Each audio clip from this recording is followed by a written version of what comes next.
मेरा नाम रौनक है और मैं अलीगढ़ से हूँ। मेरी उम्र 20 वर्ष है। मैंने अपनी पोस्ट ग्रेजुएशन के लिए कॉलेज में एडमिशन लिया। कॉलेज में मेरी मुलाकात एक लड़के से हुई जिसका नाम तुषार है। पढ़ाई की वजह से तुषार मेरा अच्छा दोस्त बन गया और मैं उसके घर भी जाने लगा। वह मुझसे 1 साल छोटा है लेकिन हम अच्छे दोस्त हैं। तुषार के घर में उसकी 2 बहनें और मम्मी पापा है। उसकी छोटी बहन का नाम रिया है, जो बहुत ही खूबसूरत है, जिसे देख के किसी भी लड़के का हथियार खड़ा हो जाए। उसकी उम्र 19 वर्ष है, वो अभी ग्रेजुएशन में आई है। कॉलेज बंद होने की वजह से उसकी पढ़ाई में दिक्कत आने लगी तो तुषार ने एक दिन मुझसे कहा कि मैं उसे पढ़ाई में हेल्प कर दूं। तो मैंने कहा कि वो उसे लेकर मेरे घर आ जाए। रिया एकदम सील पैक लड़की थी और एक अच्छे बदन की मालकिन भी। मेरे घर में मैं और मम्मी पापा 3 ही लोग हैं।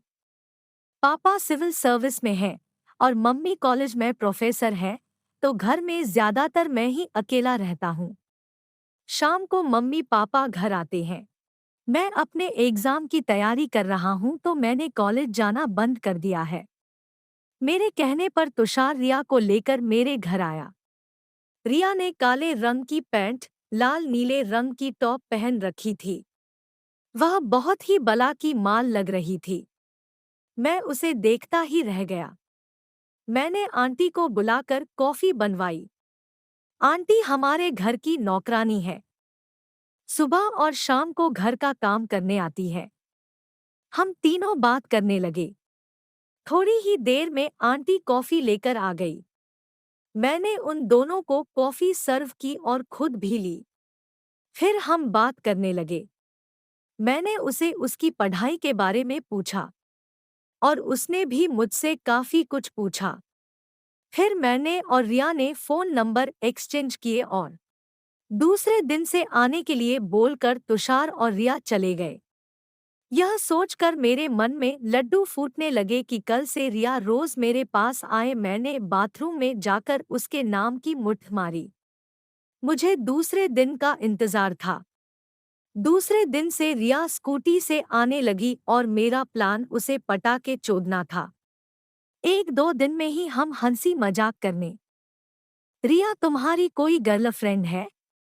मैं नहीं। रिया सच में नहीं है कि मुझे बताना नहीं चाहते? मैं सच्ची में नहीं है। तुम्हारा कोई बॉयफ्रेंड है? रिया कोई नहीं है। मैं है नहीं या कोई बनाया नहीं? रिया मुस्कराती हुई तुम्हारे जैसा कोई मिला नहीं। मैं तो अब बना लूं। कहकर मैंने उसके चेहरे को दोनों हाथों से पकड़ा। यह देखकर वह सीरियस हो गई और मेरी तरफ देखने लगी। और वो कुछ कहती उससे पहले ही मैं उसे होठों पर एक स्मूच किस करने लगा और उसने कुछ भी रिएक्शन नहीं किया। मैंने उसे 1 मिनट तक किस किया और किस से हटने के बाद मैंने उससे आई लव यू बोला। इतने में ही डोरबेल बजी और मैं खड़ा होकर संभलकर गेट पर गया। शाम के 4:10 बज गए थे और मम्मी कॉलेज से आ गई थी। मैंने डरते हुए गेट खोला। मेरे मन में डर था कि रिया कहीं मम्मी को न बता। इतने में रिया कमरे से बाहर बैग लेकर आई और अपने घर जाने लगी। और मैं डर से कांप रहा था, मेरे पेट में पानी हो गया। इतने में मम्मी ने रिया से पूछा बेटे कैसी हो? और पढ़ाई कैसी चल रही है? रिया ने हाँ में सिर हिलाया और धीरे से ठीक कहकर चली गई।